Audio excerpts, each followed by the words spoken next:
이 시간 저희들이 민수기서 36장을 읽었습니다. 이제 오늘로서 민수기서 36장으로 민수기서가 끝나고요.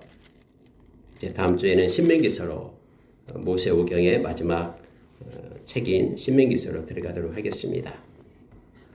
여러분 36장은 슬로보아스의 딸의 그러한 딸들에게 물려줬던 기업에 대한 내용이 기록되고 마치고 있음을 보게 됩니다. 짤막한 1절부터 13절까지 되어 있는 36장입니다만은 이곳에서 우리가 세 가지 것을 묵상을 하면은 우리 가운데 큰 은혜가 주어지게 됩니다. 이제 여러분 모압 평지에서 이스라엘 백성들이 모여 있죠. 요단강을 건너면은 가나안 땅으로 가게 되는데 거기서 모세가 그 2세들에게 하나님의 말씀을 가르쳤던 내용들을 우리는 너무나 잘 압니다. 근데 거기서 모아 두었는데 이제 기업에 대해서 다음에 9지파 반이 요단강을 건너가서 땅을 이제는 분배를 받게 될 것이다.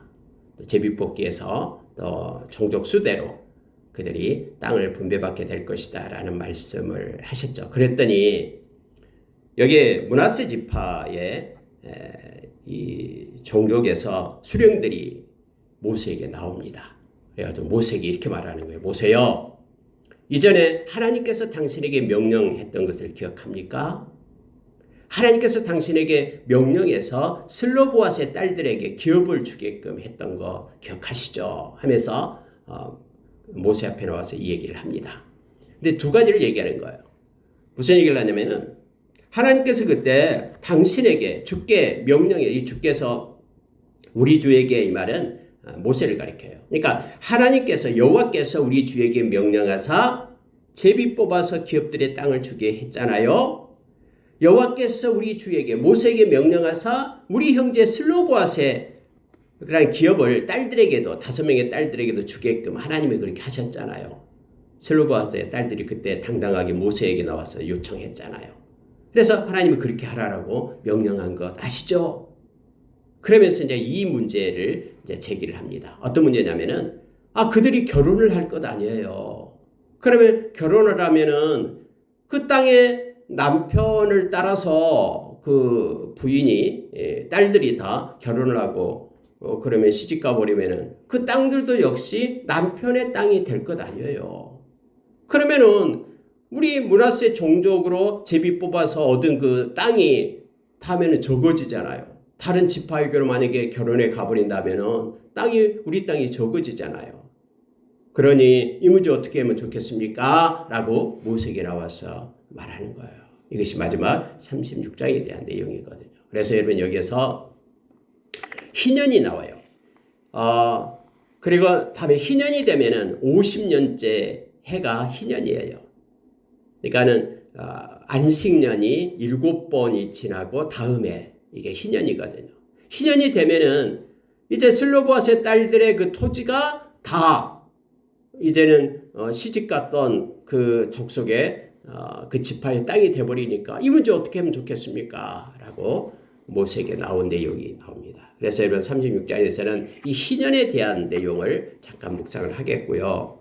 그리고 또 하나는 하나님께서 명령을 하십니다. 어떻게 얘기하자면은 하나님께서 슬로보아스의 딸들에게 대한 하나님의 명령이 이러하니라 하면서 하나님의 명령에 대한 내용을 가지고 말씀을 나누기를 원합니다. 슬로보아스의 딸들을 하여금 마음대로 결혼해라. 그런데 범위를 정해줘요. 너희들은 결혼할 때 다른 지파하고는 하지 말고 므낫세 지파의 사람들하고만 결혼해라. 이게 하나님께서 명령해 주신 거거든요. 이 문제를 보고 결국 하나님께서는 그 슬로보아스의 딸들은 하나님의 명령대로 순종해서 그 숙부의 아들들하고 결혼을 했음을 성경은 기록해 주고 있습니다. 먼저 여러분 희년에 대한 내용을 한번 생각해 보겠습니다. 참 희년이라는 제도가요. 참 좋은 제도입니다. 하나님께서 만들어 놓은 제도잖아요. 50년이 되면은 리셋되는 거예요. 그러니까 포맷돼 가지고 원위치가 되는 것이 희년이죠. 근데 여러분 희년이라는 제도에 앞서서 안식년이 있었죠. 6년 동안 있고 마지막 7년째 되는 해가 안식년이었잖아요. 근데 만약에 누군가를 종으로 이스라엘 백성을 종으로 데리고 있었으면 안식년이 되면은 돌려보내야 됩니다. 돌려보내는데 그냥 돌려보내는 것이 아니라 그에게 많은 돈을 그리고 많은 것들을 물건들을 줘서 돌려보내라 라고 말합니다. 근데 이러한 것들이 7번 안식년이 지난 다음에는 이제 뭐까지 돌려보내면 땅까지 돌려보내게 됩니다. 그러니까 모든 가치의 기준이 이 희년에 있었어요. 예를 들어서 땅을 거래를 할 때 희년이 지금 얼마 남았나? 30년 남았다. 그러면 돈 얼마? 20년 남았다 그러면은 돈이 더 땅값이 싸져요. 희년이 10년밖에 안 남았다 그러면은 10년치를 계산해서 그 가치 기준이 정해지거든요. 희년이 만약에 45년 남았다 그러면 비싸겠죠. 그 땅이요. 이처럼 모든 가치의 기준이 희년에 있었음을 보게 됩니다. 여러분, 희년이 되면은요, 어떤 일이 있어야 되냐면 종되었던 자들은 물론 자유의 몸이 됩니다. 빚은 탕감받습니다. 밭은 계속해서 경작했던 밭은 이제는 묵혀야 됩니다. 팔렸던 땅들은 원주인에게로 돌아가야 됩니다. 이처럼 희년은 바로 해방과 자유와 안식을 나타내는 해였습니다. 이 주빌리라는 이 희년은요, 이처럼 해방, 노예로 종으로 팔렸던 이들은 해방이 되고, 그리고 자유를 누리게 되고, 땅은 이제는 쉼으로 인하여 안식을 누리게 되고, 또 원주인에게 그 땅이 돌아가게 되는. 그래서 희년은 50년에 오는데요. 사람이 일생 중에서 희년은 한 번씩 거의 다 맞게끔 그렇게 했거든요. 여러분, 그런데 이 희년을 우리가 생각하면, 영적으로 생각하면은요, 희년은 우리에게 큰 은혜를 줍니다. 바로 영원한 안식이 있는 곳을 상징적으로 나타내주고 있는 거거든요. 모든 가치가 희년에 따라서 땅의 가치가 정해졌듯이, 가격이 매겨졌듯이, 우리가 가치의 중심, 가치의 그 기준을 우리로 하여금 희년을 생각하면 알게 합니다. 예수님께서 이 땅에 오셔서 당신의 생명으로 저와 여러분의 죄값을 지불하고 예수님이 부활하심으로 인하여 영원한 안식을 우리에게 주셨습니다. 그리고 저와 여러분에게는 돌아갈 그러한 하나님의 나라가 본향이 있죠. 그래서 모든 가치가요, 하나님의 나라에 있음을 성경 우리로 하여금 알게 합니다. 그러니까 이것이 가치 있냐, 이 땅에서 가치가 없냐라는 것은 이 영원한 안식이 있고 생명이 있고 영원한 생명이 있는 하나님의 나라의 그 가치를 기준으로 해서 우리에게 부여되고 주어짐을 알게 합니다. 안식이 없고 영원한 안식이 없고 해방이 없고 자유가 없고 이것이 없다 그러면 이것은 가치가 없는 것이에요. 그러나 우리에게 영원한 안식이 있고 해방과 자유가 있고 이것이 가장 가치 있는 것이거든요. 희년의 역할을 하고 있거든요. 우리 예수님께서는 진리를 알지니 진리가 너희를 자유하게 하리라라고, 진리가 우리를 자유케 한다라고 성경 말해줍니다. 그래서 하나님의 말씀이 가치 있는 거예요. 우리를 자유하게 하는 진리가 되기 때문에 그렇습니다. 그리고 여러분, 우리가 히브리서 2장에 보면은 예수님께서 십자가에서 이 죄의 사슬을 끊어내고 죽음의 이 두려움으로부터 우리를 해방시켰다라고 말합니다. 어떤 공포와 두려움과 우리를 얽매고 있는 모든 것으로부터, 죄의 사슬로부터 우리를 끌고 가는 그 묶음으로부터 우리를 풀어내고 자유케 하는 것이 가치거든요. 그래서 예수님의 보혈, 십자가의 보혈이 가장 가치 있고 소중함을 알게 됩니다.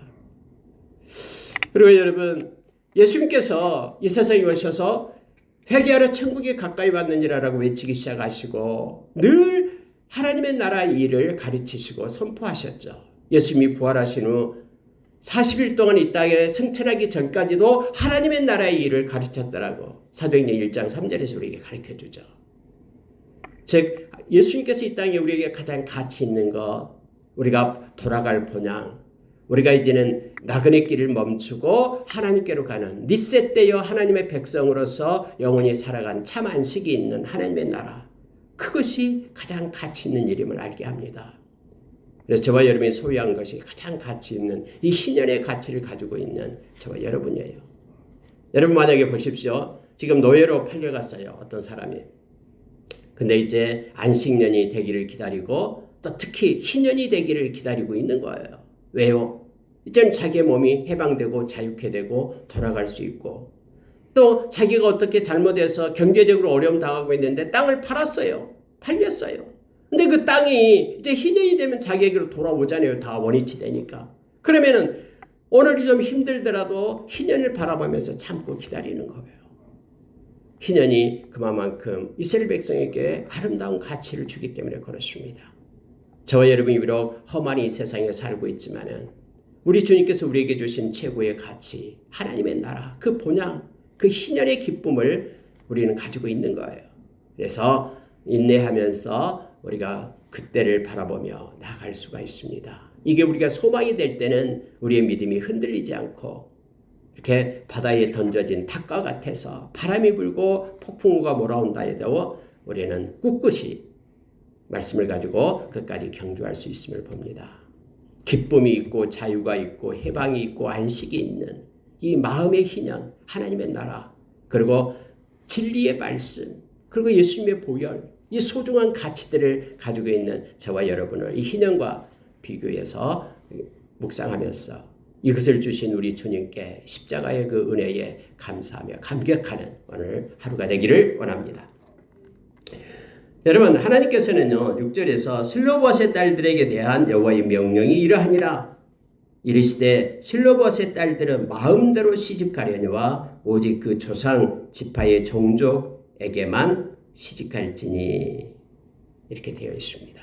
여러분, 왜 이렇게 므낫세 지파는 그 슬로봇의 딸들이 자기들이 받은 거니까 그냥 아버지의 기업을 받은 거니까 놔두고 다른 지파로 뭐 가면은 가는 거지.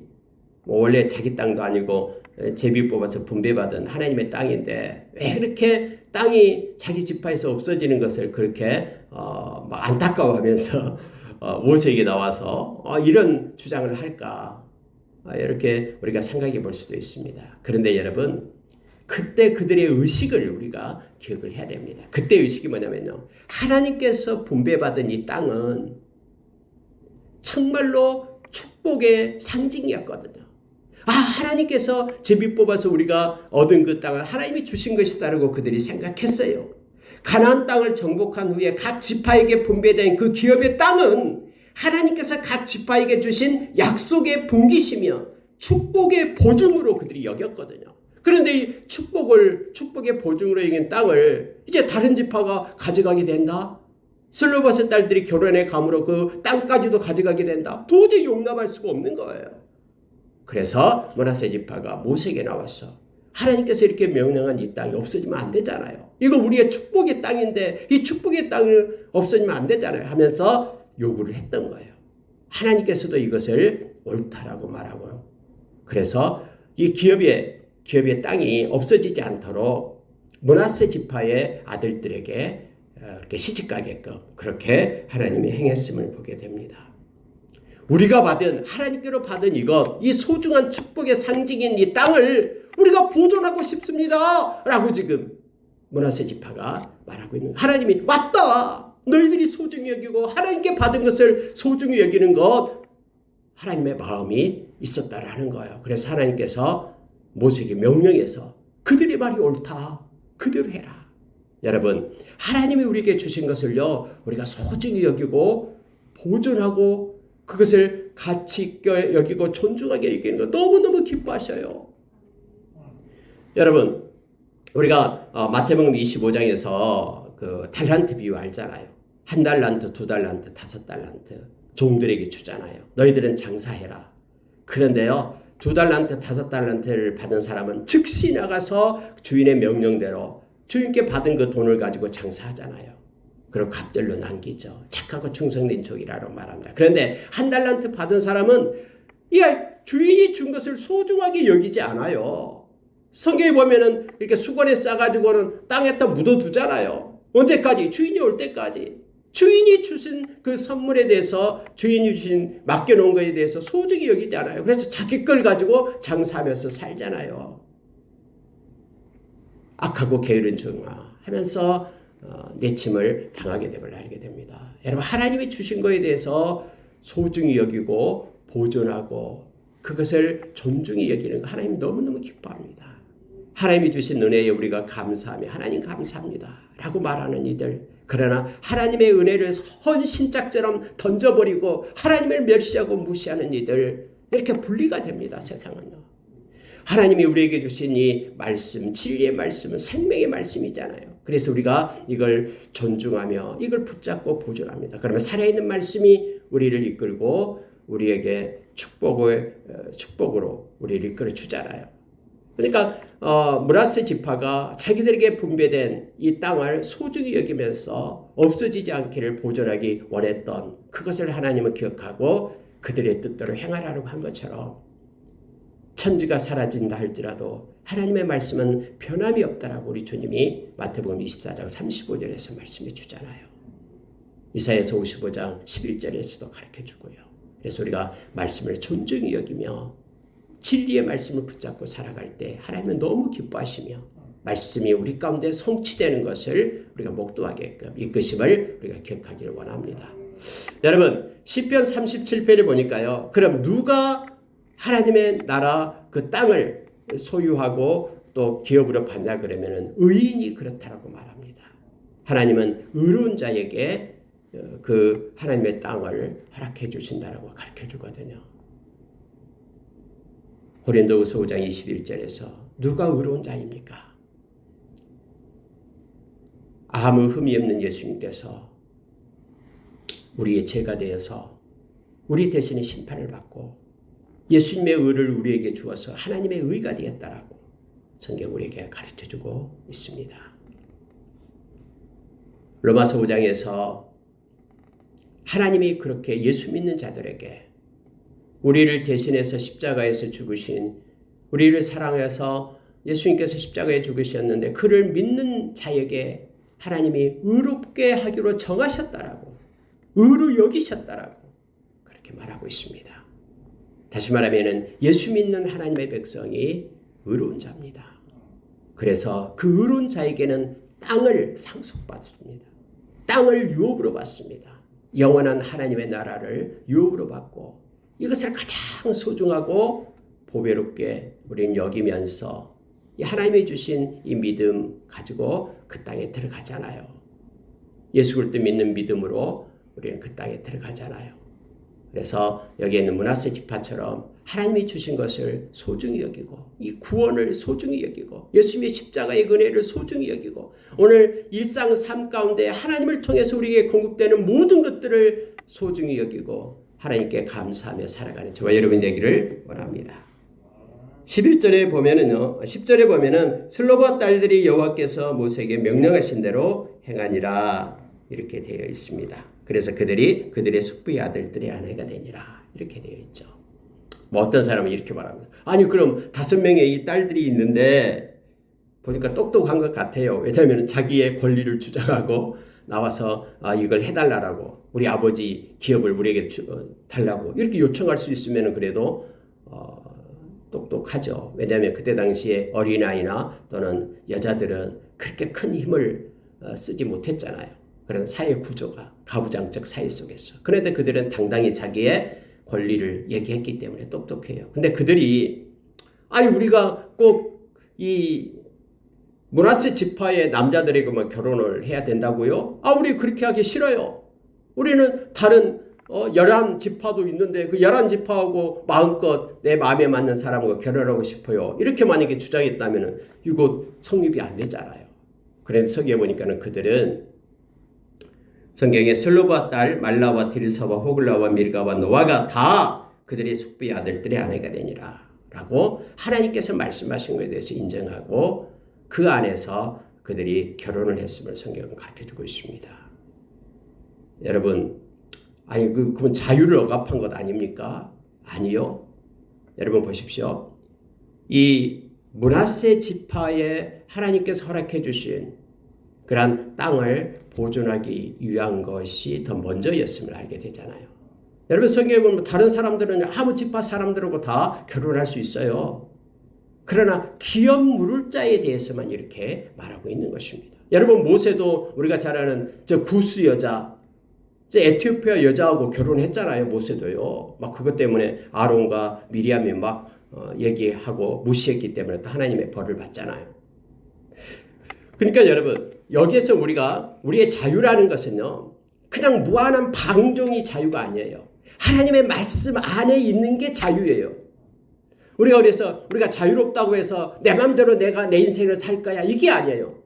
만약에 여러분 우리가 연을 나를 때 연이 이 연줄에 묶여 있어야지만 하늘을 오르잖아요. 그런데 나는 연줄 싫어하고 연줄을 끊으면 하늘에서 떨어지게 되어 있어요. 멀리 날아가 버리고 방향을 잡지 못합니다. 우리가 언제나 말씀 안에 있을 때 참된 자유가 있는 거예요. 하나님의 말씀 안에 있을 때 우리에게 참된 자유. 하나님을 떠나서는 아무것도 할 수 없다라고 우리에게 가르쳐줘요. 그래서 여기에 있는 이들도 하나님의 말씀 안에서 그들이 자유를 누리고 하나님이 분배된 그 땅에 그런 복을 누렸음을 우리가 기억하기를 원합니다.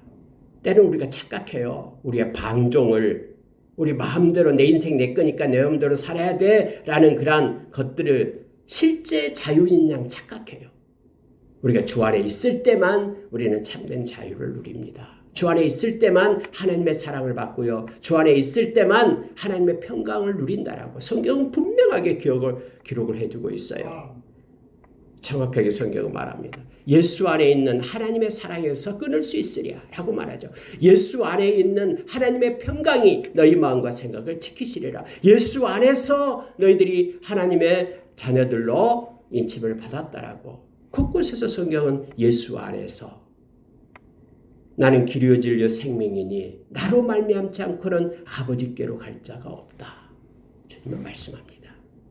슬로보스의 딸들이 하나님 말씀 안에서 하나님께서 공급하시는 은혜와 축복을 누렸음을 우리는 기억하기를 원합니다. 기업을 이렇게 물을 자, 기업을 받는 자들은 이와 같이 말씀을 붙들고 살아가는 자임을 알게 합니다. 오늘 하루도 저와 여러분이 말씀 안에서 자유를 누리며 하나님이 주신 은혜에 감격하며 사는 하루가 되기를 바랍니다. 기도하겠습니다.